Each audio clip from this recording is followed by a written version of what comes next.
Mulat sa pool, hilig na ni Attorney Raul Lambino ang pag-aalaga ng mga baka. Kaya nang minsang bumisita sa cattle farm sa Hechi City, Guangxi, China, bumili ito. Bumili kami ng 6 na baka. Hindi ko nasasabihin yung pangalan ng farm pero magandang klaseng baka. Makalipas ang 1 taon, mula sa 6, daan-daan na ngayon ang alagang baka. Kapag hindi abala sa pagiging pinuno ng Cagayan Economic Zone Authority at Presidential Assistant for North Luzon, nakatutok siya sa kanyang mga alaga. Si Wilson ang isa sa mga paborito niya.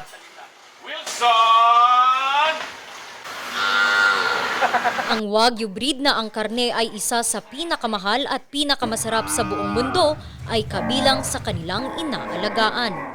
Ang ginawa namin, kasi ang Wagyu napaka-sensitive na baka, hindi tugma dito sa ating climate sa Pilipinas.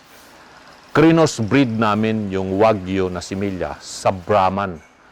Kaya may panak na kami na Wagyu. Kasi ang Brahman, o kaya yung mistisa na cattle natin, ay sanay na talaga rito sa temperature, climate, at saka sa yung usual diseases ng cattle dito.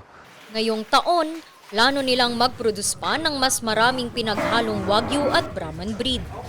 Imagine that kung meron kang 50% Wagyu, 50% Brahman. Kung sa ngayon, times 5 ang presyo ng Wagyu compared sa ordinary beef, kung 50% yan, at least kahit pa paano, more than times 2 ang presyo ng beef.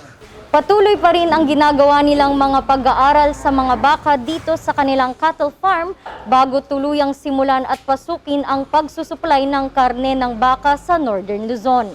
Mula dito sa Mangaldan, Pangasinan, Randy Guzman para sa Luzon Headlines.